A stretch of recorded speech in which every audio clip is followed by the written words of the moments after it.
Hi, everyone, and welcome back to Literally Heinous. We have a very special episode, a very special guest. My bestie girl, Duke, is here to talk about Brittany's memoir. Bestie. Hey, girl. Hey, Th- baby. How's it going, Yay. bestie? Thank you so much for having me. I love your Brittany shirt. So if you're listening just to audio only, Duke is wearing a fabulous Brittany t-shirt. It's giving vintage, nostalgia, pop glam girl, all mixed into I one. love that. So this episode was actually Duke's idea because I knew that Brittany had a memoir coming out. I didn't really know when it was, but I said to Duke, I was like, we should read Julia Fox's. And Duke was like, I hear that and I raise you Brittany's that comes out the next week. And I was like, Yeah. done, done. I love Julia Shift in Fox. course. I still want to read it, but For sure. hats off to Duke for making me get the book. This is just a cultural reset. I just felt like it had to be done, and I feel like we can execute it properly over anybody else. So it So was meant to Duke be. is like pop music girly. Like when you think of Stan Twitter, that's Duke. Is that okay It's to me. say that? I'm walking Stan Twitter. It's literally on my corpse. It's gonna say that's the epitome of my soul is Stan Twitter. So So it's you're fine. like a retired Stan Twitter, or are you still Retired active? Stan. No, I would say I'm a retired Stan in the sense of that, like I now have like a career. So I'm a flight attendant for Delta, so I'm kind Yes. of, whimsing, flying through the air all the time, and it does kind of you have to set some time alone for yourself, and I feel like Stan Twitter does take a lot of your energy. You're putting into other people's lives, so I feel Hmm. like I definitely have shifted into more focusing on myself, but it is definitely my form of entertainment when I need to just escape reality. So it's still there. Stan Twitter will always be a part of you, like a part of me too. I briefly had a Stan Twitter account for Ariana Grande, but like I couldn't keep up. Like it was too much admin. It's too much work. And you know what? Hats off to the ones that can make it a full time job. I salute you because it takes so much attention to detail. But it is definitely taxing on the mind and soul for sure. Definitely. So, what is your relationship to Britney Spears? How long have you been a fan? I was thinking about this today when I was driving earlier because I was getting ready for this podcast. And I'm like, it is insane to me how much Britney Spears has shaped kind of who I am as a person. I grew up in a small town in Indiana, and Hmm. she comes from a small town in Louisiana. And I was very shy growing up. She was very shy growing up, as she also talks about in her book. And when I was like, I want to say 4 or 5 years old, my cousin had a Britney Spears Barbie doll, like pink stage. I can picture it in my mind, and I remember just being so fascinated by what a powerful female she was, and just it was like a Barbie doll dancing around on a stage. It was just revolving, but I just was like captivated. I thought she was like a superhero.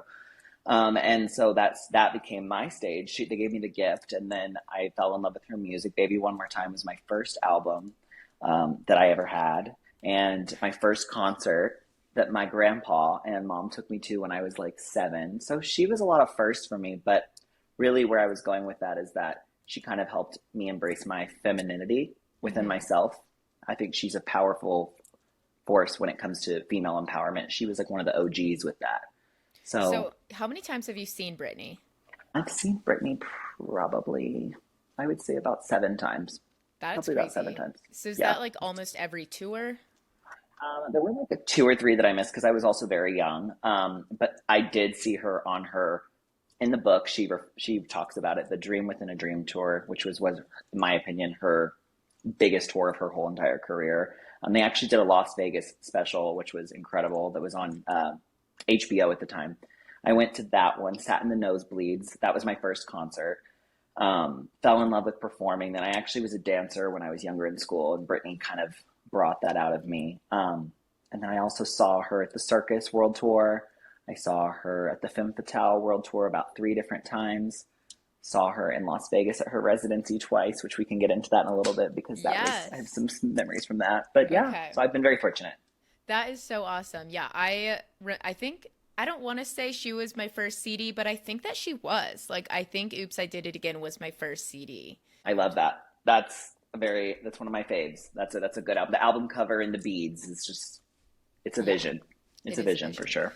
Cool. So let's get into the memoir. First of Yeah. all, just overall thoughts on the book. This sounds crazy, but it was very emotional. I mean, not doesn't Of sound crazy, but I course. mean, I mean, I cried multiple times throughout this book, and tears bawling down my eyes, just because I've always felt this sort of innocence with Brittany, and I think we all kind of have. Like, she's such, it's like we all feel like we know her a little bit growing up with her. She has such a sweet soul, and she really, it isn't about all the glitz and the glamour. She's just a girl with a talent that just wants to perform her art and captivate it, beautifully. And I feel that she has always wanted nothing more than that, and she's been robbed of a lot of just everyday life joys that we all experience as human beings. She had robbed from her. And I always wanted to hear her version of the story. And so to hear it, it almost felt kind of like outer body crazy because I followed her my whole life. So I can hear her voice as I'm reading it. I can hear the words coming out of her little Southern accent. I can hear it. And so it was very personal for me. Yeah, I agree with that. It was intense to read, like the kind of book that made me so mad I needed to put it down and like walk around the apartment. Well, and I will tell you, I don't recommend this unless you have all the time. I actually read the whole book in one day, and I don't, and the only reason I say I don't recommend that is because it is like you just said, you had to get up and walk around. It is very emotionally taxing, and I mean anybody with a human heart is going to feel something from this book. Just as for another human being to feel like a prisoner in their own life. I mean, we all know what it feels like to live life, but to Yeah. have little experiences like driving your car or hanging out with your friends or spending your own money or just to have that robbed of you, I don't think any of us can really imagine what that would be like. Yeah.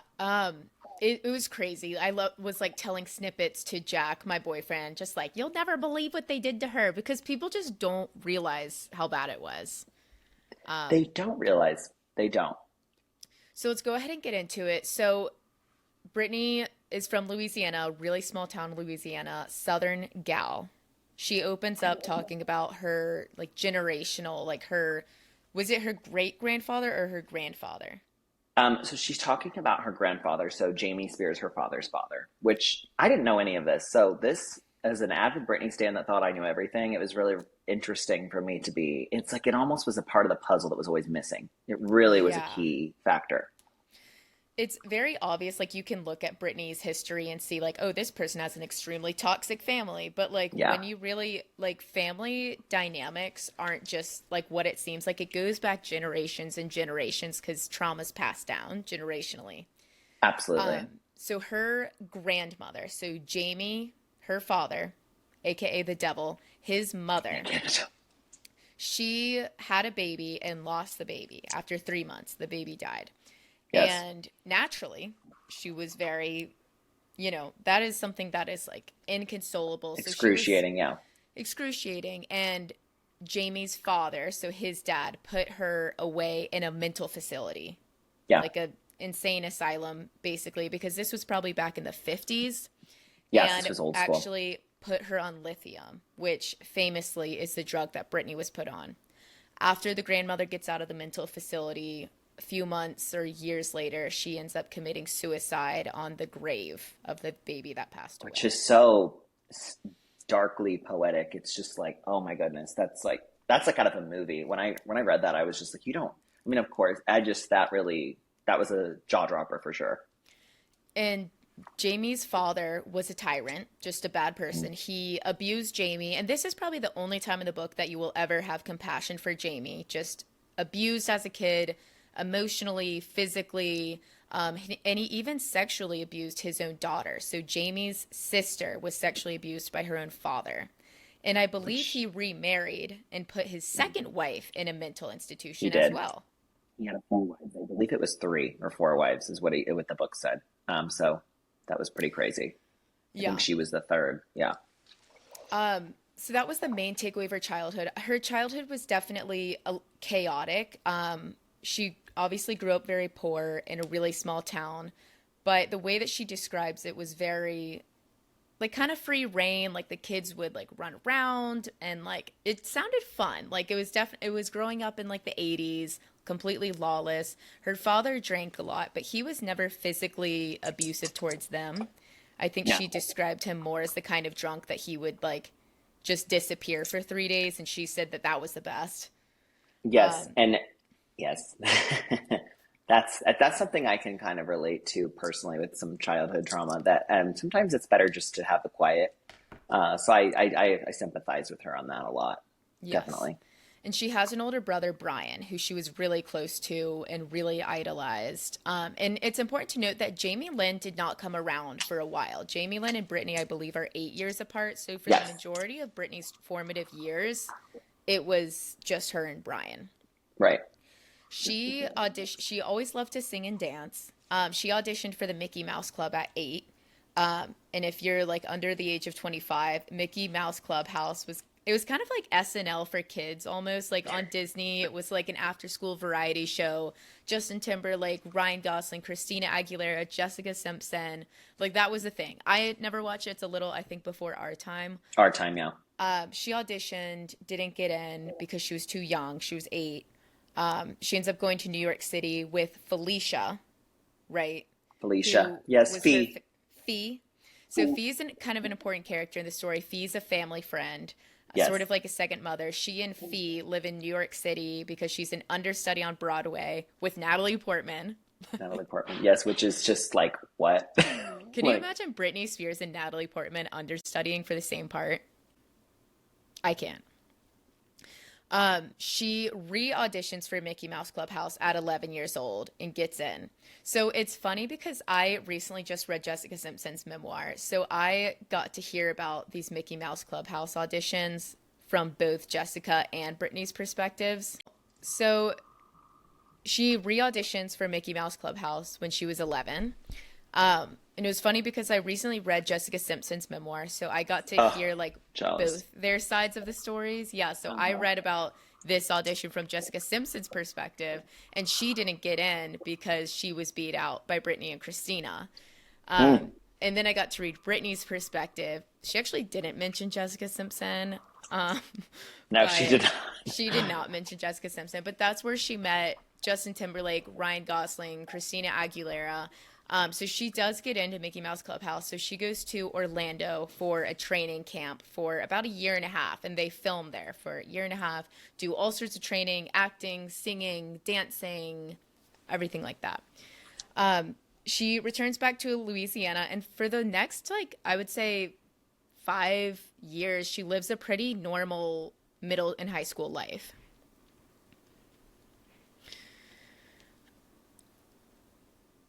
So she then moves back to New York City for with Felicia at 15 to sing for some record labels. She meets Max Martin there, and then that's when they record a lot of "Hit Me, Baby, One More Time," which is so iconic. And it's also crazy how she refers to this, producer that she just casually has a dinner with, and then the table catches on fire, and then it's like it's Max Martin, who's just like I such a know. staple in himself. Like I think it's insane the names that are brought up in this book, how they're just so casually just people that she's around. But I mean, they're people in music history, pop history. Yeah, if you don't know the name Max Martin, he's pretty much the most famous pop music producer. I don't know where he was in his career when he recorded Baby One More Time, the album with Britney, but he has done everything, everyone. If you're working with Max Martin, like you're making a hit. There's a Absolutely. musical on Broadway right now called Oh, And so Juliet. bad. Oh, it was Um, so bad. I know, which is like a jukebox musical. So it's like a musical with like songs that are already real songs. And it's like a modern Romeo and Juliet, but every song in that musical is a Max Martin song. They literally made an entire musical about his discography. So she records Baby One More Time with Max Martin at 15, which is nuts. She records the whole album with him. Um, and it was a huge success. So Britney, I feel like differs from other pop stars, and she didn't really have a rise to fame. Like once Baby One More Time came out in January of '99, she was famous. Well, and I want to like really point out to the fact of that she was doing this when there wasn't like TikTok and there wasn't Instagram and there wasn't social media. And so for her to have a song skyrocket with a name that was not that well known, I mean, there was Mickey Mouse Club that had been out prior, but I mean, for it to blow up the way it did, just based off of radio play, I mean, that says a lot about the talent itself and the song. I mean, not a lot of extra help there. Just doing mall tours. I mean, if you think about Yeah. that, for it to have blown up the way it did, it's really iconic. if you It's think back. definitely really impressive. So It is. she was able to buy her mom a house to raise bitch ass Jamie Lynn Spears in. Bitch Um, ass. and she Never watching settled Zoe 101 again. she settled her father's debts. She did all of that by May 99. Like with the success of Baby One More Time, she like got her family out of their poverty, new house, debt settled, did all of that for her family. At that At age, I'm thinking about, I think I worked at like a mall at that age. I'm like, what? Like, are you kidding? It's just, and it's revolutionary. It really is. So she has the famous photo shoot with David LaChapelle for, I believe it was Rolling Stone. And this is Rolling a Stone. really famous picture. So if you look it up, you'll definitely recognize it. Like Google Britney Spears, David LaChapelle. And she's famously in bed. She's holding a teddy bear. And it was really controversial. And I think it still is pretty controversial. And I always like looked at that picture and looked at her like such a victim because she was 16 in that picture, holding a teddy bear, wearing like a bra and like boy shorts in bed. Like obviously this play on pedophilia, and just like the sexualization of like a baby girl. But the way that she talks about it, like she loved the shoot. What are your thoughts on She had, that? so my thoughts on this are very interesting because so I actually, a lot of people may not know this, but, or they may, but about 10 to 13 years ago, her mom, Lynn Spears, released a memoir, which I highly recommend maybe you go read that if you ever get some free time, because it is kind of interesting to see the other perspective on this. I mean, I'm a Britney girl all the way, and I totally believe Britney's truth, but it's interesting because this specific moment of the David LaChapelle shoot at their home in Louisiana, her mom wrote about in her book. And it bothers me more now because I remember her mom saying how much she felt like, Britney didn't want to do the shoot and how, as a mother, she felt she had no control and how it was a setup and like kind of how she kind of victimized Britney on that shoot that like Britney Mm-hmm. was forced to do it. Britney had no control over it. Britney wasn't comfortable and Lynn wasn't comfortable, but they were overrun by like the executives and all that. And so for Britney's book to come out and she say that she actually really did enjoy the shoot, it is interesting to see, kind of makes you wonder what else has her mom been lying about at that point. Yeah. I'm glad to hear from Brittany on this topic because I always did really wonder about that because I wasn't sure if she really felt good about it or not. But she looks incredible, and I think it was iconic. Yeah. She does speak a lot about her sexuality because I like remember Britney being just like this sex pot. Yeah, I remember being too scared to ask my parents if I could go to her concert I understand that. because Yeah, I don't know, like as a kid, I thought her concerts were just like one giant like sex thing. Like, sexcapade. and I just remember thinking like I didn't even bother asking my parents to go because I was like, they're never gonna let me. Like that's not for kids. I'm not whatever. And Right. she speaks about her sexuality like on stage and her stage presence and what she would wear, and she never alludes to feeling uncomfortable or forced to do anything. And you know what I love about it is the thing about Britney is I feel like people really do forget that she was a normal 19, 20, 21, 22-year-old girl living Hmm. through that highlight of her career. And I feel like people don't ever stop. It's as simple as it is to think back, like what were you feeling in those ages? Like, how were you feeling? You're coming to terms with that, not a girl, not yet a woman. If you know the reference, you know the Of reference. But I course. mean, it's kind of like we all are wanting to feel desirable and we all want to feel confident and we all want to experiment with fashion and with different looks and, loving the body that we're in. And I feel like now it's so praised, which I'm so thankful that it is. However, Britney really is a true trailblazer that she had to take all that ridicule and now it's so easily, Yeah. it's not even a thought now. Yeah. So, So Britney gets into a relationship with Justin Timberlake.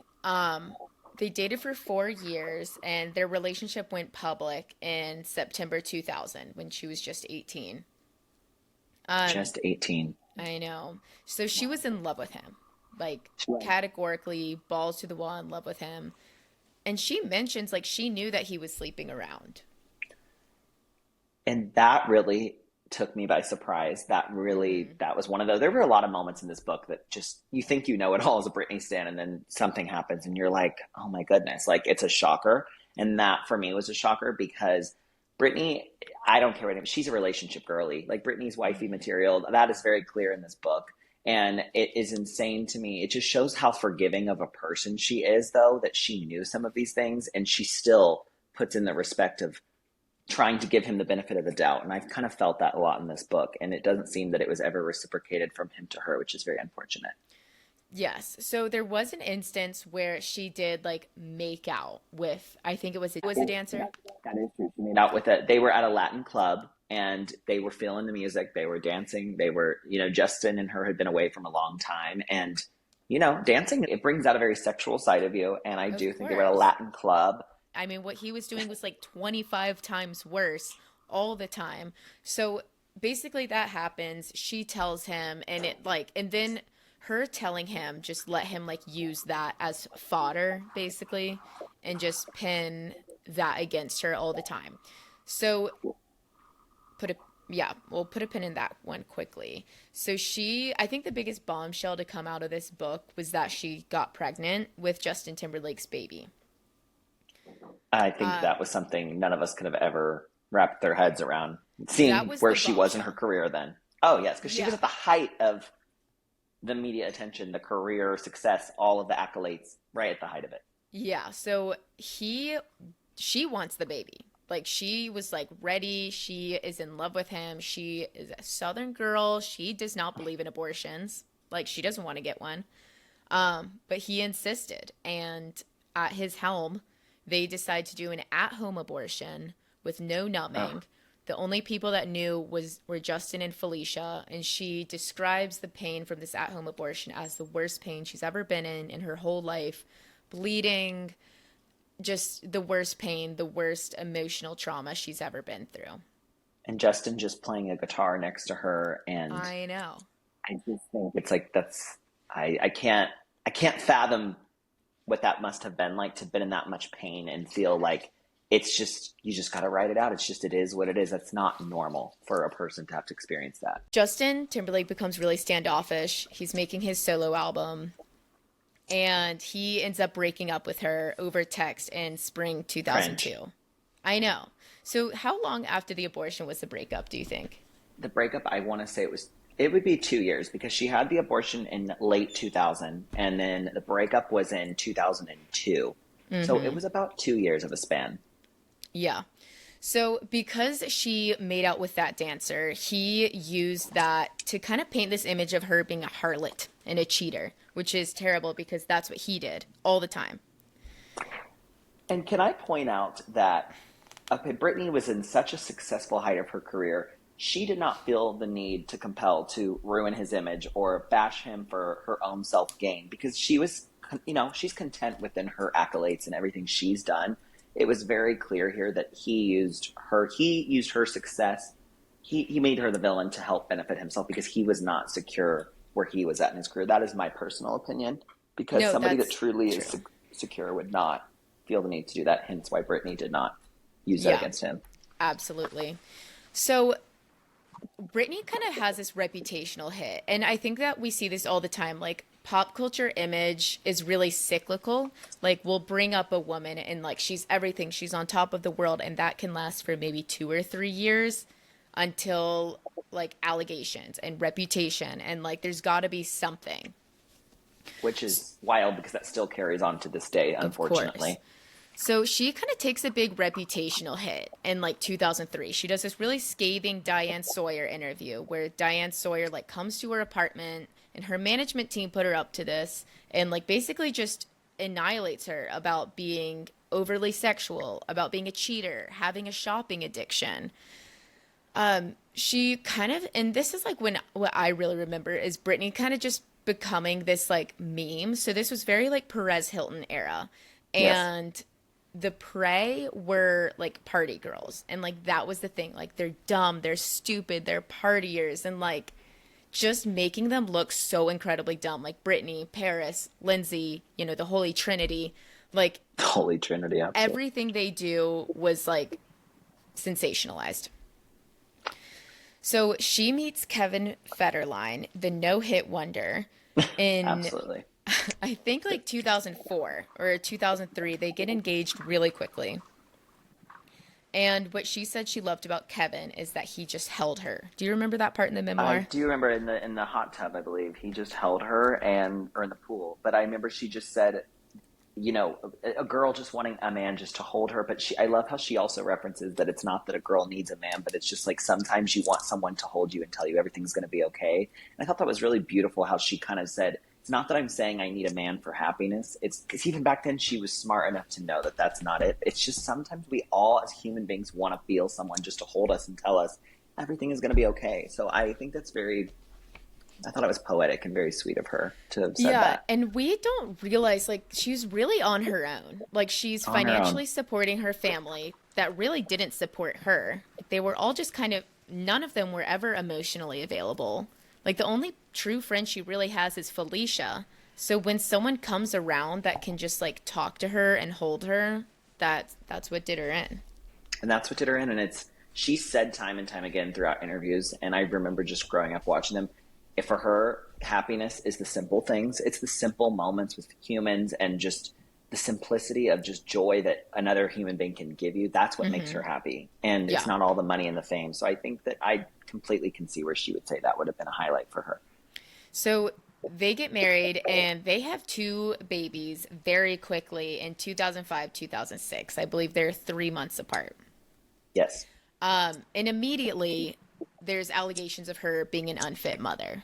Just everywhere. Anything that she would do. And mom shaming is so real and so toxic that, like, of course, when you're a celebrity as it is, all eyes are on you. Like, any mother, I think, would hate to have a camera on them all the time because life is It's just all hard. it's trial and error, just like life is trial and error. How are you Yeah. going to know if you don't mess up some things? It's no one's destined to be perfect. Yeah. So Kevin's career starts taking off, obviously, because he's married to Britney Spears.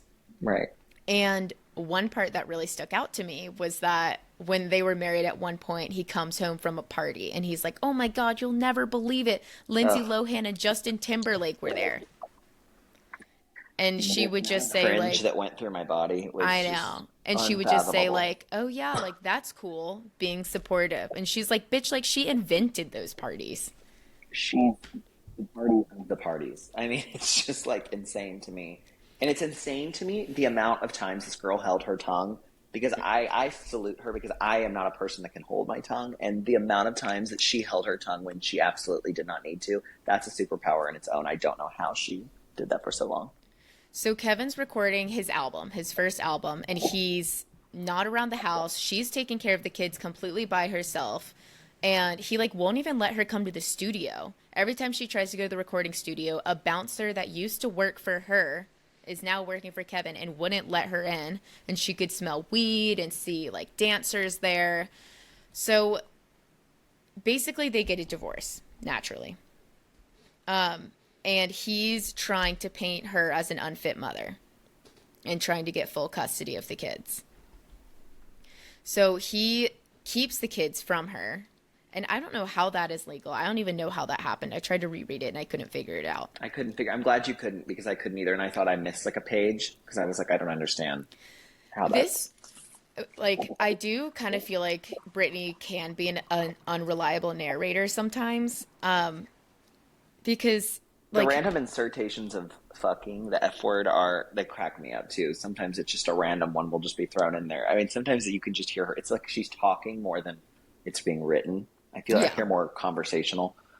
Yes. So Kevin's keeping the kids from her for whatever reason. I think there was a custody battle and because like the media just puts everything that she does in the light, like she obviously looks like a bad mother and she doesn't have the kids. So this is when we get to the head shaving incident and I will read a little bit of an excerpt from the novel or the memoir. In February, after not getting to see the boys for weeks and weeks, completely beside myself with grief, I went to plead to see them, and Kevin wouldn't let me in. Jaden was 5 months old and Sean was 17 months old. The paparazzi watched it all happen. I can't describe how I felt. So she's like outside his house, banging on the door. He won't let her see the kids. I was humiliated. And so I that night I gave them some material. This is about the paparazzi. I went into a hair salon, took the clippers, and shaved off all my hair. Everyone thought it was hilarious. Look how crazy she is. But nobody seemed to understand that I was simply out of my mind with grief. My children had been taken away from me. And I can't relate to like having kids taken away from you, but I imagine that that's probably the worst thing to ever happen to any mother. I think, and for it to happen, not only to happen to any mother, but for it to happen so publicly, I mean, that just takes any emotion in it magnifies it times 1,000. So, and to have people sitting there laughing at you as it's happening, I mean, that is probably anybody's worst nightmare. And to have it happening to someone who literally could not be bothered to take care of his own children, and now that there's a custody battle and media and publicity and hundreds of thousands of dollars on the line, now he's an active father. And using your kids for a deploy for more money, Yeah. it's like using them as a propaganda. It's really unfathomable. So another quote about her talking about being an unfit mother, because I remember when that was happening. Like I remember the Me too. front page of the tabloids with one of her kids sitting on her lap while she was driving. And that was a big thing. Like, oh my God, like she's driving with her kid on her lap. Like the kid should be in the back seat. And she talks about it in here and says that like it was out of a parking lot and she was just trying to get out of there away from the paparazzi as quickly as possible. Like, how could you even strap a baby into a car seat? Like, that shit takes like 5 minutes when paparazzis are like outside of your car. When I also remember there was an interview she did with, though she refers it in the book, the Matt Lauer interview she did, she kind of talks about that incident. And if you think about a baby, if the baby's in the backseat of the car and there's 200 screaming men, strangers pounding on the window and the baby's crying, I mean, what if the door is accidentally unlocked in the back and she's Mm-hmm. in the front? That's a quick window for someone to open the door. I mean, people can't really judge a situation that is so unique to her of what they would do in that moment. It's like fight or flight mode. You really just can't judge a mom for anything that she does unless it's like Casey Anthony, because it's just like Because we can judge that. you never really know like what's going on and what the reasoning is, and you just like I don't know, trust women, I guess, is the moral of the Trust story. women is the moral of the story, period. So she says, it felt like the only thing that people wanted to talk about, whether or not I was an unfit mother. Not about how I'd made such a strong album while holding two babies on my hips and being pursued by dozens of dangerous men all day, every day. My management team quit. A bodyguard went to court with Gloria Allred by his side as a witness in the custody case. He said that I was doing drugs and he wasn't cross examined. A court appointed parenting coach said that I loved my children and they were clearly bonded. She also said there was nothing at all in my home that would be called abuse, but that part didn't make headlines. So she recorded Blackout, which is her fifth album, while she had the two babies. And that's largely considered her best album. What's a kind of a random fun fact that I remember from an interview. So Rihanna, she Good Girl Gone Bad came out a year after that, and she credits Blackout as one of the major influences for her um, production and her creative direction for that album. So it just shows you someone like to that artist statue. I mean, she really was a cultural reset with that album. Blackout is in the Rock and Roll Hall of Fame. It's her only album to be in the Rock and Roll Hall of Fame. Like, that's a very high honor. It is regarded critically as her best album. It is not my personal favorite, but it's still seen as her best album. So she loses the kids, and obviously she's panicking because you lost your kids. Like that is the worst thing to happen to you. So at a certain point when she's like giving her kids back, because I think Kevin had more custody, she freaks out and just refuses to give them back, locks herself in the bathroom with her kid. And I know that my mom, like I think about, it makes me emotional because I think about like, if what if this were me and my mom? Like my mom would burn shit to the ground if someone took me Same away here. from her. Absolutely. And I'm sure the same with your mom too. So a SWAT team comes in, straps her to a gurney, and takes her to a psych hospital. That moment for me, I remember being in Indiana and watching that on like Yeah. YouTube, like when it was happening, and I remember just bawling my eyes out because it's like how could someone at my age so young, and I'm sure you felt the same way. You Hmm. see, she's the victim. I mean, you can see it in her eyes, like being framed for something, and everyone is just throwing like the pitchforks at her, like witch at the stake. It's just insane to me. That was probably one of the most emotional moments I think I have ever had for Britney. Was right there. I just can't imagine and to think that the worst has not even come yet, but losing custody of your children, and she can't go anywhere because of the paparazzi. And we didn't talk about this, but while she was recording Blackout, it's the best album she ever recorded it, and she recorded it like 30 minutes a day, every day, because she like couldn't let the paparazzi know where she was. The paparazzi stalked her, like harassed her, assaulted her. That like that's no freedom. Like she was Well, in high-speed car chases. to put it in perspective, this would never happen nowadays. She had 300 paparazzis assigned just to her. 300 strangers a day assigned just to her. Yeah.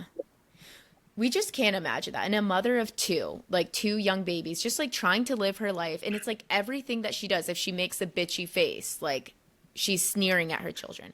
I don't know. It's just horrible what she went through. So, so now that we're kind of on the brink of the conservatorship, to what extent do you think that Britney needed intervention, if at all? I think if it was me looking back, like, who am I to judge? I haven't been through it. None of us are to judge. She Mm-hmm. needed a friend. She Yeah. needed a parent. She needed that person that just loves and cares about her and sits down with her. Maybe go to therapy with her. I mean, I love therapy. Therapy is the Mm-hmm. most beneficial thing. We all can use it. Maybe something as in what is really going on in deep inside and how can we help make you the best version of yourself? That's what anybody wants in life. Not a control of how can we get your assets, how can we get your money, and how it's very clear the motive was not Britney. The motive was Britney Spears, the entertainer, was who they Yeah. were trying to repair, not Britney Jean, the girl inside. Yeah. I think she needed someone that loved and cared about her. I think it's as simple as that. Yeah. And she didn't have that, She which didn't have she needed security. Like she needed someone to like put an end to the paparazzi and people to realize that Kevin's a fucking idiot. So now we're getting into the conservatorship. So her mom tells her to come over one day, and Brittany just knows that something is off. And at this point, Brittany's dating a paparazzo. Yep, Sam. Good old Yeah, Sam. which is definitely odd, but whatever. So she goes over to her mom's house, and the SWAT team is there. And they're there to take her and do a conservatorship. And if you think about the level of a SWAT team, I mean, this tiny, sweet Southern Yeah. girl, a SWAT team. I mean, that to me will never, where in your right mind you ever thought it needed that much enforcement. That, I just can't wrap my head around that. What do we need a SWAT team for her? She's not out doing horrible, heinous crimes against people. I just don't understand where a SWAT team would have ever been a necessary call. Yeah. And there's something to be said for, if someone is doing something that is bad or like needs help, you have to meet them at the level that they're at. I mean, it's like how we like punish people for crimes and or not we, but how like law Society, yeah. enforcement does or how like, if a student like cheats on a test, would you like berate them and beat them up? Like you have to like meet them or else they're going to like overreact. So this is where the conservatorship comes into play. And this is where we meet Lou Taylor, who is kind of like the front, Ethan. yes, the spawn of Satan. So she says, my father had struck up a close relationship with Lou Taylor, who he worshipped. She was front and center during the implementation of the conservatorship that would later allow them to control and take over my career. Lou, who just started a new company called TriStar Sports and Entertainment Group, was directly involved in calling the shots right before my conservatorship. At the time, she had few real clients, and she basically used my name to build her company. It's later revealed in the book that at that time, Jamie Spears owed Lou Taylor $40,000. So that's a conflict of interest right then and there. Absolutely. So she explains conservatorships a little bit and how their conservatorships are the last resort. They're for people that cannot do anything themselves. And she says, but I was highly functional. I'd just done the best album of my career. I was making a lot of people a lot of money, especially my father, who I found out was taking a bigger salary than he paid me. He paid himself more than $6 million while paying others close to him tens of millions more. Infuriating. Infuriating. Just, I mean, infuriating. Yeah. We're talking millions. That is millions of dollars. That is just, I don't think anybody can wrap their head around what that would feel like. I think like the biggest thing to me that really pissed me off is just like how many people were on her payroll and like how much she was giving them. Like starting with Kevin. So Kevin did some crazy ass thing basically to like make her file for the divorce so that she had to pay him. So she paid his legal fees, his settlement of whatever, because they probably didn't sign a prenup because she's Southern. No offense to people from the Trusting. South. Nope. Trusting people. Leave the door trusting unlocked. people. They So leave the she's door unlocked. paying him his alimony, also paying him child support and his legal fees, and she's paying him extra money to take her kids on tour. So she's got all of that. Her dad is taking this huge check. She's paying her dad's lawyer fees to get her in the conservatorship. So she's like paying to be in this conservatorship. And she's paying her lawyer, who she didn't even pick. They wouldn't even let her Court pick her appointed. own lawyer. And they said that she couldn't pick her own lawyer. Court appointed lawyer. So another thing that stuck out to me is that she has always been of sound in mind. Like Britney never had a drug problem, like a drug or alcohol problem. And for me, it's so crazy how they did create her out to be like a movie character. They would take they had, if you think about it, Jamie and all them, they had the paparazzi to their advantage. They could take little clips of her walking out of a gas station and looking stressed out and say, see, look, she's clearly under the influence here. I mean, it's all perception. That 10-second clip can be perceived and portrayed out to be something. She's on drugs, she's high, she's drunk. When in reality, no, again, like we've said multiple times, no one knows what that would feel like to have that many strangers yelling at you and screaming at you unless you are that person. And she did talk about her party days a little bit. So this is when her kids were really, really little. And she was only like, she was 24 at the time, like 25. And she was going out with Paris Hilton. And she really said that she just like drank and would take an Adderall. Like she didn't do hard drugs. She didn't like party any more than an average mid 20 something would. And when she did go, like her mom would watch after her kids. Well, and I think if any 20, us being in our 20s, and I feel like anybody listening to this that's in their 20s were to have read that, we're all going to look up and be like, okay, and like what, it's just crazy to think that it was made out to be some heinous crime, Yes. crime, when in reality, it is it's a day in the life of a 20-year-old. I mean, I don't understand why everything was brought to this extreme level. It's just crazy where time has went with that, to now compared to Yeah. then. And this was in the era of like just annihilating young starlets like Lindsay, Paris, and Britney. Like, I feel like it was all anyone could talk about. Like, I remember seeing Perez Hilton and I would try to sneak it because my parents would read it. And I would always try to read Perez Hilton in like the tabloids. But it was just this obsession with like young women partying and this like vindication of them. One thing that stuck out to me, did you read Paris Hilton's memoir? I have not, and I regret it every day of my life. And I have been saying I'm going to read it. So now after this is going to be my next one because I'm a big Paris fan. So I have not. So No. it kind of reminded me of this one part of Paris Hilton's memoir. And obviously, you know Paris Hilton's story. Like, she was sent to this like Yes. horrible, abusive camp. Not camp, I don't know, but like In Utah, yeah. in Utah. And just anyone that doesn't know Paris's story, I implore you to At least understand what she went it's through. incredible. So she has, and that's a lot of, that was like 3 years of her life as a teenager, being like locked up in a cell, like forced to clean, like whatever. So she had a lot of anxieties around solitary confinement, obviously, like has like claustrophobia. All of this is to say, at one point, Paris Hilton in her 20s, she gets a DUI. And it was like pretty minor. I mean, getting a DUI for her was so easy because like everyone knew where she was all the time. So you could just like call the cops. It was around when Lindsay Lohan got one too. That's why Yeah, all three of them kind everyone of was got linked getting together. DUIs. Everyone, So, if you weren't getting a DUI, you weren't cool. so Paris gets a DUI, and it was a pretty minor DUI. Like her sentencing really should have just been community service. And the judge for the case made it a point to make a story out of her. And he gave her the most extreme punishment, and he gave her solitary confinement for a day.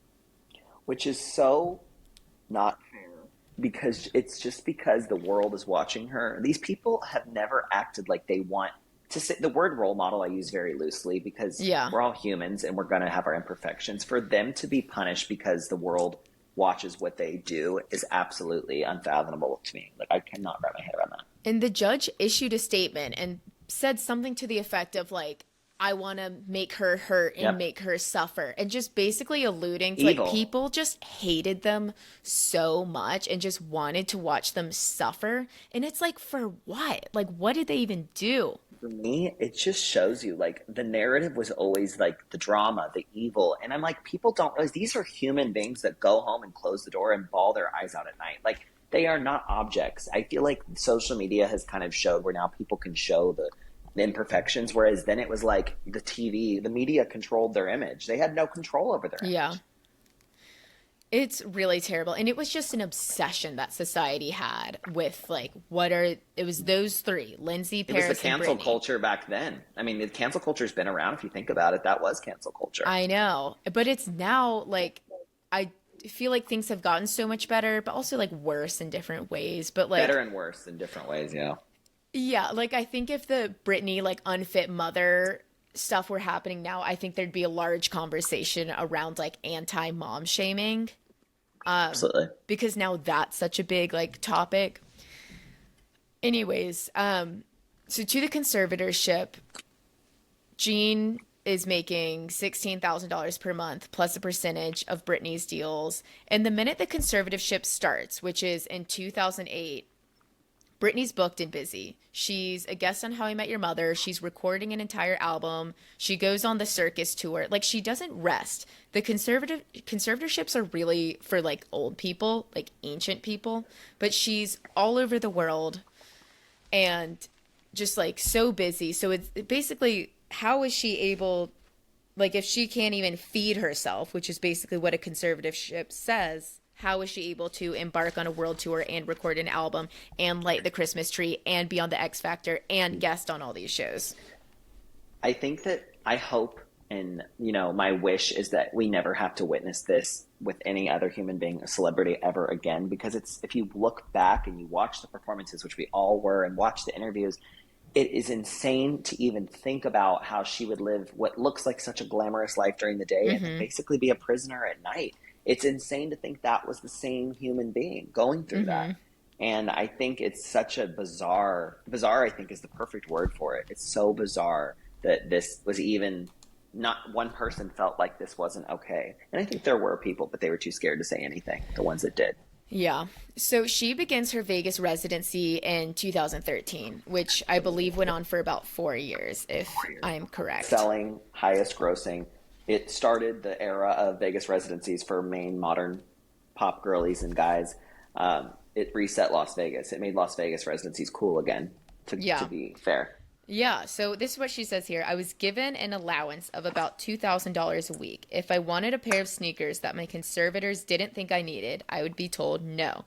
This was despite the fact that I did 248 shows and sold more than 900,000 tickets in Vegas. Each show paid hundreds of thousands of dollars. She says that one of the nights she tries to go out to dinner with friends and her dancers and tried to pick up the tab for the whole party. The check was $1,000 and the card was declined because she didn't have enough money in her allowance. I think that is that's a moment of silence there. That is just Britney Spears' card being declined Yeah. because of her allowance. Can you imagine the looks in that room? And can you imagine the confusion? I mean, if that wasn't a red flag and an alarm to anybody around her in Yeah. that room, I can't imagine what would be. So in her conservatorship, everything was controlled. So they set up parental controls on her iPhone and they like mirrored her iPhone onto an iPad so that they could monitor any activity that she was doing on her phone, including messages between her and her lawyer, which is just infuriating. Infuriating. Not a moment of privacy. It's just such like I could list like so many of these. This is why the book was so frustrating. It's because like it just continues to chip away at every single level of her humanity. And just like it's all of these little stories. It's the phone, it's the food monitoring, it's the allowance, just everything. Like at another point, she's caught taking energy supplements, which are like over the counter, normal energy supplements, and her dad sends her to rehab for drug abuse. And see, I think this is one of those things where I had somebody the other day, they were like, oh, I'm not really a big Britney fan, so I wouldn't read the book. And that's where I even said, I don't think you even have to be an avid Britney stan or fan to read this book because it's just like anybody with human empathy can find interest in this book because to wrap your head around that somebody has lived this way, it really makes you grateful for the simple joys of being able just to go to CVS and buy a liquid IV and throw it in your water and think they're not going to send me to rehab. I mean, that is just a wild concept to think of. It's so jarring to me. And then after that, as a punishment, she was, for a whole year, because of her dad, her diet was chicken and canned vegetables for a year. Ugh, sounds disgusting. Can you imagine just not even being able to eat what you want? No, because I eat horribly, so I cannot imagine that at all. But Literally, no. My hot just Cheetos, none of it. No. the level of just lack of fundamental rights is astounding. Like, this is the part, and that this was the worst, just learning about the conservatorship. Like, I would regularly like have to take breaks from this book. It was so hard to read. Absolutely. Absolutely. It's a prisoner. It's a prisoner in your own life is 100% what it is. And this went on for 13 years, and we're not even at the worst of it yet. Okay, so let's get to the worst of it. So she is still doing the Vegas tour. I believe this is around like 2018. She says the Vegas show hadn't been canceled. I was hiring new dancers, going over the routine. At rehearsals one day, I'd been working with all the dancers, and one of them shows a different dance move, a new move for us to do. She says, I don't want to do it. It's too hard. She said, doesn't seem like a big deal, but suddenly her team and the directors disappeared into a room. I got the feeling that I did something horribly wrong, and I didn't understand how me not wanting to do one dance move in a routine could qualify as that. I mean, I was almost 5 years older than I'd been when the residency first started, and my body changed too. So this is when Jamie says that he found energy supplements in her purse. And a flashy doctor comes. So some doctor comes to the house against her will, sits her down, and tests her cognitive abilities for an hour. And this is for energy supplements, okay? My father told me that this doctor had concluded that I'd bombed the test. She said, you failed. Now you have to go to a mental health facility. There's something severely wrong with you.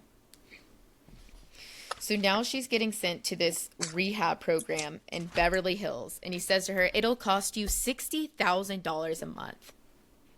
More money that, like, she is just like, she's a cash cow at this point.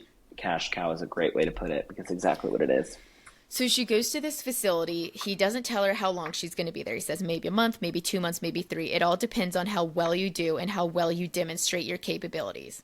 She fights back. She says, what if I don't go? He says that if she didn't go, then she'd have to go to court. You'd be embarrassed. We'll make you look like a fucking idiot and you won't win. She says, I think that they're trying to kill me. And also what's important to note is that the leverage that they have over her for this whole conservatorship is her kids. And which just, is the ultimate leverage. That's the ultimate leverage. The ultimate leverage is the love of your life. They always say a mother would, they're closer to their children than they are themselves. So I mean, that's a part of herself that they're taking from her, an extension of her. And it's incredibly manipulative. So anytime she didn't want to do anything, it was just more punishment. Well, you're not going to see your kids for another week now. Well, your kids aren't going to come on your tour. Like, that level of, it's just like you can't comprehend it. And then just going back to the cognitive tests that she had to do, telling someone like, you failed all of those tests, there's something wrong with you. That is psychological warfare. And well, it kind of goes back to what you said. You have to meet people on their level. There is in no way, I don't care how horrible someone, what they have done, how they've been. You don't tell someone you have something severely wrong with you. You need to, that's going, can you imagine as a human being being told that, what fear that would bring to you to think like, oh my goodness, like it would spark so much fear. They wanted to scare her. It's so obvious. They wanted to scare her off into the corner because she was timid and they knew they had worked before. I mean, that is so evil is the right word. It's just satanic. I know, diabolical. So she goes to this rehab, which for better or worse is basically solitary confinement. She's in a room, like a padded room with a door that locks from the outside every night, every day and every night. She has no phones, no connections to the outside world. The kids come for an hour on the weekend. She said she's getting her blood pressure tested 3 times per day. And this is when she starts getting put on lithium. And lithium is just the most extreme drug that you can take. It alters your mind and your body permanently. So she knew that she had to stay in this solitary confinement, and she knew that she had to act like she was okay, because if she acts bad, then she needs to stay longer. So she had to act as good as possible so she could get out. But how can you act like you're okay when you're literally in prison? This is one of my favorite quotes of the book. She said, "The hardest part was that I believed in front of the doctors or visitors, I had to pretend the whole time I was okay. If I became flustered, it was taken as evidence that I wasn't improving. If I got upset and asserted myself, I was out of control and crazy. It reminded me of what I'd always heard about the way that they would see if someone was a witch in the olden days. They'd throw the woman into a pond. If she floated, she was a witch and she'd be killed. If she sank, she was innocent and, oh well, she was dead either way. But I guess they figured it was still good to know what kind of woman she'd have been." I was like, okay, Brittany, the author, go off. Like that hit my core. Yeah. That just, so she was in solitary confinement, and that's what I'm calling it because that's what it was for 3 months, That's absolutely what it is. which is just horrible. And but this is when we get the first light of sunshine. So one of the nurses at towards the end of her stay shows her on the computer that people are wearing free Britney shirts. Which that nurse needs, Oh my like, God. I'm going to give her my salary for the rest of my life. That nurse is an angel. I want to meet that nurse. I stand that nurse. We support her. And it was Like, really powerful when Brittany talked about that because just imagine how alone you feel. And she would try to call her family. Her family wouldn't even talk to her while she was in this confinement. And she's at this point, she's been in the conservatorship for probably 10 years. Nobody knows about it. And then she's starting to see free Britney shirts. I can't imagine how that felt. shifting moment of hope for her. That was probably like, okay, maybe things will get better. That had to have been the little ray of light she was looking for. Yeah. So she gets out of solitary confinement and everyone's acting normal, like her family. Jamie Lynn, this part pissed me off so much. She Jamie just Lynn, pisses me off in general. oh my Goodness. God. Okay. So Jamie Lynn is basically saying, like, taking all these TV meetings. As soon as Brittany comes out of solitary confinement, Brittany's like, oh, let's do a TV show about this. Like, Brittany's trying to, like, start a TV show for them. And that just, like, really annoyed me, just how much of a leech Jamie Lynn is. And Brittany even reached out to her while she was in solitary confinement. And Jamie Lynn just said, like, you have to just power through, and gave her nothing. Forget Britney Spears. Forget Jamie Lynn Spears. It's your sister. Your I know. sister needs you. I don't understand where the basic level of human compassion is lost in this family. Yeah. So then at this point, this is when she gets a lot of momentum to find her own lawyer, and she didn't realize that she was allowed to have her own lawyer, or one that she wanted. And she gets the courage and she calls 911 in June 2021 and reports her father for conservator abuse and addresses the judge. And pretty shortly after, she gets her new lawyer, Icon. His name is escaping me right now. Matthew, last name can't think of, but his name is Matthew. His name It's is something Matthew. Jewish. So And we love him very much. I can see his we face right now. love him. So he gets her out of the conservatorship. And the rest of the book, she's just talking about how grateful she is for her freedom and grateful to the people that stood up for her, because so much of her and that conservatorship and getting out of it, I think, could be attributed to the fans. The fans, 100%. And it just shows you that, like, sometimes, not always, but sometimes the internet can be used for good. Sometimes. And this, I think, was one of those moments for sure. Yeah. So when did you first hear about Free Britney? I actually want to say I started to see it because, when you're being a fellow Stan girly, Of when course. you kind of latch on to one, whether it's Britney or Ariana, whoever it is, you start to see the algorithm is catered to you. So you kind of catch things before the general public will. And the Free Britney would start to pop up discreetly every now and then with, like, an Instagram picture saying something's not right here. And there was a little bit of I was a little bit skeptical in the beginning that, okay, maybe this is just because we all are overly concerned. I mean, I know something's definitely not right, but I kind of need to see this play out a little bit. I need more facts.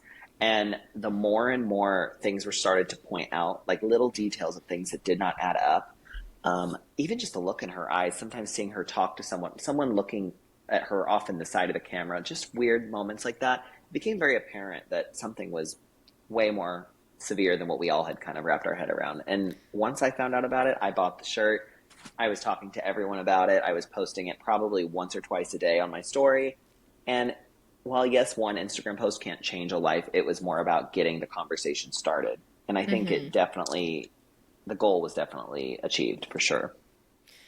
I remember seeing it on Twitter. I followed this one It was account. Twitter for me too, yeah. It was like this pop culture account on Twitter. I can picture their like profile picture in my head, but this girl, she would post like, she would do threads every, like big long threads, like a couple of, like a week.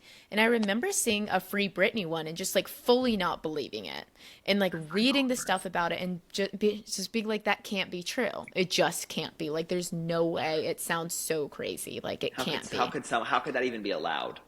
Because Britney was everything. Like, she's everywhere. And like, she just kind of like, I mean, she didn't stay like how she was in the late 90s, like through the late 2010s. Like, her career evolved, but she was on X Factor. I knew about her residency, and she was always like guest starring in shows. I just didn't believe it.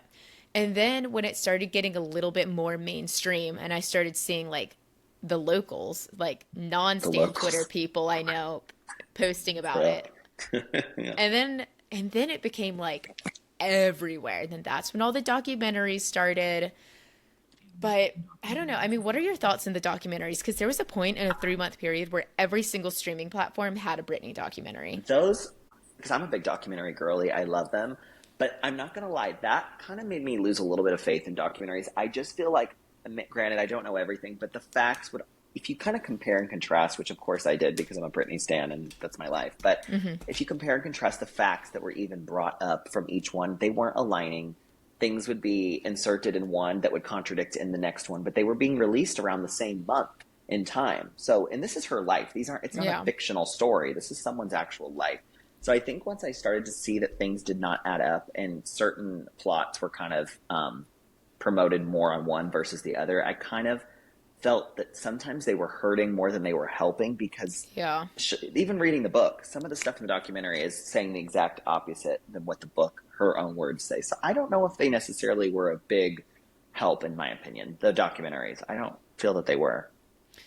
I think that they definitely went a little bit too far because there were just so many of them. But I also do think so much of the conservatorship can be attributed to people advocating for it and like pressure, like public pressure from the public. Well, and I have to point this out. I've been itching to say this, that there is one documentary. If anybody has any interest after this in going and watching a Britney documentary, that I highly recommend, because I feel Britney did get that glimpse of getting to show the true darkness of what really was happening. And it's called For the Record. It came out in 2008, right after she had just gotten out of the 5150 hold, and she performed at the VMAs. Circus had just come out, and it's basically 30 days following her up to returning. It's her comeback story to the Yeah, VMAs. And I don't know if do you know what I'm talking about? I Have you seen that do. one? Yeah, I haven't seen it, but actually today I was watching one of the documentaries, the Hulu one. Sorry. Well, this one is a very it's Britney interviews her actually, and the cameras follow her directly. Yeah. There's a scene where they let her drive her car, and it was like a treat, and it was a surprise. This is in 2008, and I just remember her bawling and being so excited to get to drive her car down a dirt road, and then she was telling people around her, the things that people would think would come so easy to me don't. It's the simple things that I can't get, and it just, I remember seeing like then like, help this woman, help her, and that was 2008. Yeah. So there have been signs. There have been signs for sure. There definitely have been signs, and because there was so much negativity around her, because it almost just felt like, I remember thinking, oh, Britney's crazy, like she's off the deep end, like she shaved her head, she hit a paparazzi with an umbrella, like that. I feel like when people heard about the conservatorship, because it wasn't a secret, like the No. conservatorship was never a secret, like they did interviews about the conservatorship, and just no one really batted an eye because it seemed necessary. Necessary. It But I think seemed that's kind that of what way. they wanted. It helped cover it up to think there was something wrong, because the media, the general public could say, yeah, but look at this, this, this, this, and this. No one was showing the good moments. So Yeah. it kind of created the perfect cover up story. The media, the paparazzi kind of worked hand in hand with making this conservatorship happen.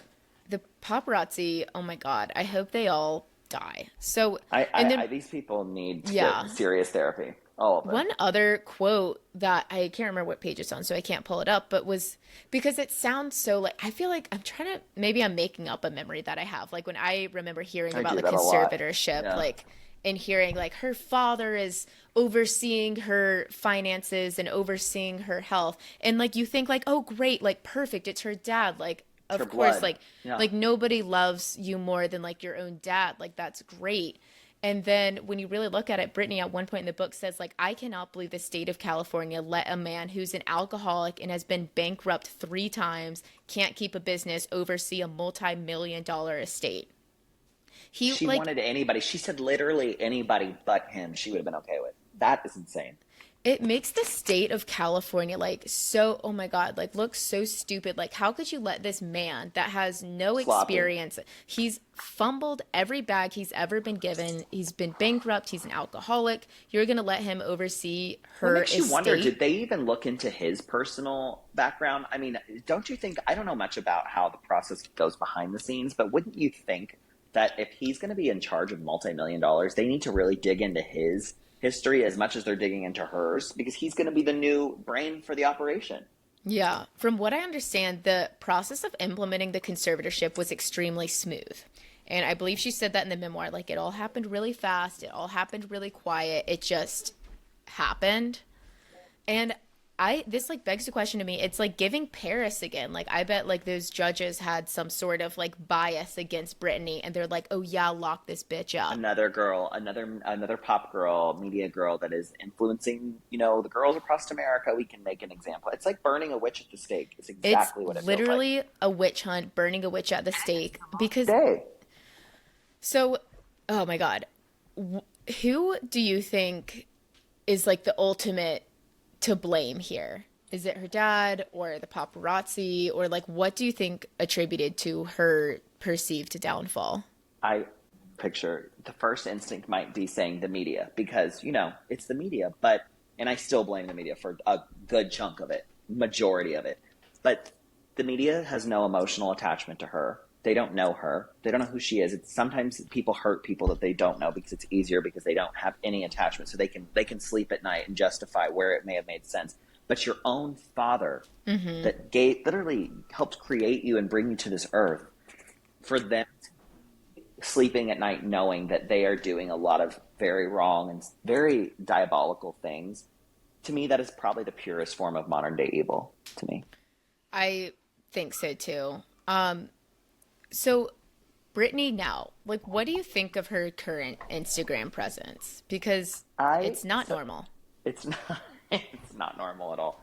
Okay, so after reading, okay, not gonna lie to you, before I have thoughts because before reading this book, there were some eyebrow moments as we all had.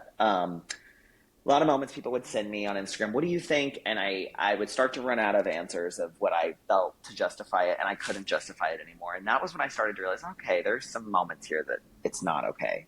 It's concerning. But, like, for example, the spinning. Like, I will bring this up because this is kind of a hot topic one, how she's always spinning around in her videos, as we all know. Yeah. Brittany's been spinning her whole career. I mean, that's like Yeah. her go-to. As someone that used to love dance, we all have our little mannerisms of, like for me, like I think spinning a hair flip, like I love a good hair flip. Like the spinning is a big Britney staple dance move. And I feel like that isn't so much that behavior I think people think is weird, the spinning constantly. That I think is normal. But I think really Britney talks about how she doesn't like the attention, but she also, loves to be on stage and have, everyone watch her. I think that everyone ruined for her performing the meet, like, all the people around her with all of this that she went through. They took away the joy of performing and art of dance and music. And I think the Instagram is kind of her feeling like, oh, let me control the narrative and let me just show my passion and let me like make it as simple as I am. And I do feel that it's not all as concerning as we make it out to be. However, we also have to think if you went through a conservatorship for 13 years, your life kind of went on pause. So she didn't get to like naturally grow and evolve like the rest of us do as human beings. So there are going to be some social cues or some things that are not going to be up to speed. She didn't even have a phone for a good 13 years. So Yeah. I do think it's natural that there are some moments of questionability in the behavior, but I feel that she's better off than what she was for sure. I do think so. Yeah, I agree with that. I get what you're saying, yeah, about performing because she says that in the memoir. She was like, I truly and genuinely love to perform, and all of that was just like taken away. And I think she just misses what the joy that it used to bring her. It's not for Yeah. other people, it's more for herself. So, what is going on with Sam Ashgari? So that I have thoughts about because, I'm not going to lie to you. I feel like we all felt this when I first saw them together. It didn't seem right. There was just something about it that just felt, and I don't know what it was really. It wasn't a physical thing. It was more of just something didn't add up to me. He just it didn't. And the way they met on the Slumber Party music video, he was a dancer on one of her songs, Slumber Party. It was back in 2013, I believe, and it was just a dancer on the video. Kind of did background stuff. It seemed a little like he was. I don't want to say like everyone else. I feel like he did kind of prey on her innocence at the time, and I think she was. This is when she was starting to kind of get a little bit more vocal, and I feel like he said the right things at the right time, but I do feel that, in my opinion, he's a cash cow, and I feel that Hmm. because let me just say, if anyone doesn't know, he's currently staying in one of the most elite apartments in Los Angeles. That I believe the rent is $10 million a month. And do you want to know who's paying that rent right now? It's Don't. Britney. That's awful. About 10 million. It may be a million. I don't know, but the point is, The it's fact millions that a she month. has one more person on her payroll. And then he has the nerve to go and do these interviews and say, I just wish her the best and I hope everyone treats her well. And I'm like, okay, so you say this, but then you know what she just went through with having no control over even her basic finances, but you feel comfortable laying your head down at night, having her pay your millions of dollars of rent that you would not have been able to have been able to afford. It doesn't, it doesn't add up. Too many Yeah, red flags. these men are just cowards. Like with Kevin Federline too. I saw something. One of her sons like just turned 18, and Yeah. his child support money was being slashed, obviously, because the kid turned 18. And it's just As like, anyone would. and seeing that figure, like like, and I'm like, oh my God, she has been paying that for this many years. Them. Doesn't even get to see them. They won't even speak to her. As far as I've been informed, she can't even. They don't speak to her. They want, and they were very upset with the book. Her sons, but I don't blame the sons as much because they are being told a lot of things by their father, who is not letting them see their mother, and they have a lot of people in their ear, and they're still growing and evolving. It's just so Yeah. sad what is being told to them. I wish they would just give their mother a chance to really like show who she is because I think we can all see it. Why can't they? I don't I know. would love to know what the sons think or what They they're live in like. Hawaii, right? He took them and moved to Hawaii. I don't know if you knew that, I but did not know that. 6 months ago he up and left, and he told them 2 days before they were going to leave Los Angeles. This is a known fact that actually that she was informed 2 days before that they were moving to Hawaii with his new wife and kids, and she didn't get to say goodbye to them. So that is updated as of this year. That was this summer. So that gives you an idea Like, how has she horrible it not still been is. through enough? Like, she did all of this to like fight for her kids and to be with her kids, and now her kids won't talk to her. Even Which, the opening of the yeah, book, this is for my boys. I mean, what is the opening page? yeah. The dedication to her boys that she loves so much. So she She's doesn't see her kids at all. she doesn't at all. No, as far Ugh. as it's been informed in the last 2 months, she does not, or even speak to them. It's truly just infuriating. This whole book has been just like an infuriating ride, and it's like it pains me to think about what would happen if there was no conservatorship. Like, what do What you think would happen if there was no Kevin, no conservatorship, no nothing? my Where do you think honest she'd be? believe, being a human being, I'm not Britney Spears and I've not lived the life that she's lived, but being close to 30-ish, a human being, I can say everything I've learned, I've had to make the mistakes. I've had to have the trial and error. As it's corny as it sounds, the bad things help, educate you for the good. It makes you the good, the bad appreciates, I'm sorry, the bad makes you appreciate the good moments. But we all have to make mistakes. It's trial and error. And I think if people would have allowed her to maybe just go through some of those mistakes and not burn her at the stakes, as so you would say, I feel it could have all played out more naturally because she is just a human being. She's not a robot. And I feel the over control she had, her life being too in control, I think is what made things go out of control so quickly. Yeah, it's awful, but it sounds like she's doing well. But I'm just, yeah, it was a really hard read. I'm not gonna lie. It was honestly like painful. I read it in one day and I really wish I wouldn't have because I could not sleep at night. And I am not even kidding. Like people not have read the book might be like, okay, it's because you just love her. It has nothing to do with that. It is basic needs and rights that a human being should have being stripped away from them in front of the Yeah, world. yeah. Well, any closing thoughts on Brittany? Or wait, very quickly, will you tell your story at her Vegas Oh residency? yes, I would. I would love to. This is one of my proudest, well, scariest but proudest moments.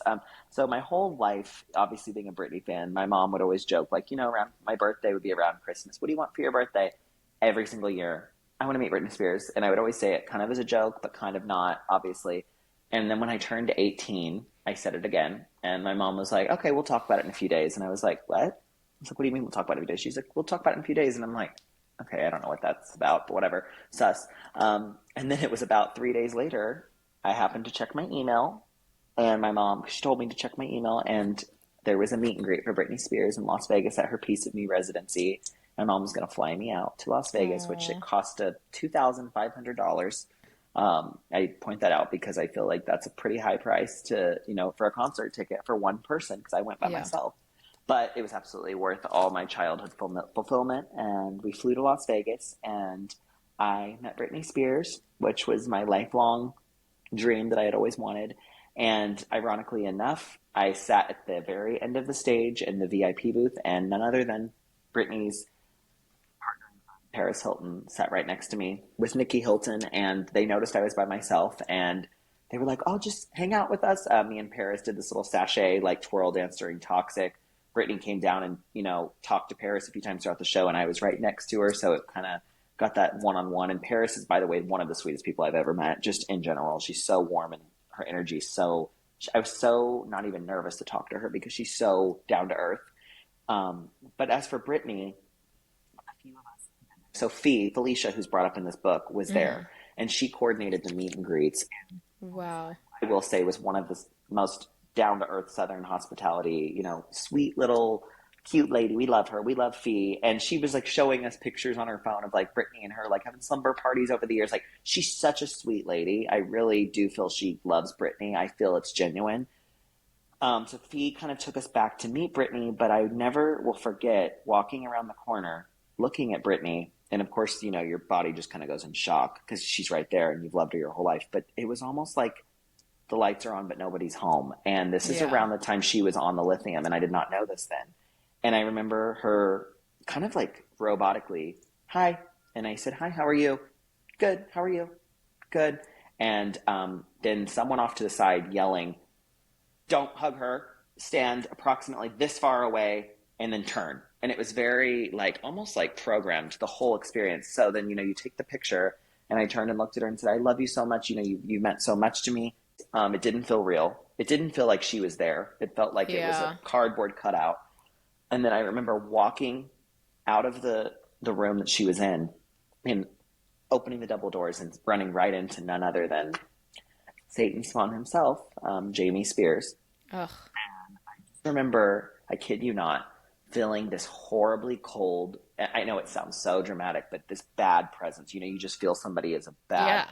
And I remember saying, "Oh my God, I'm so sorry, Jamie. Nice to see you." And he goes, "Yeah, you should be sorry." And he walked by, and it was What? just like, it was horrible. And I was an 18-year-old, very nervous kid.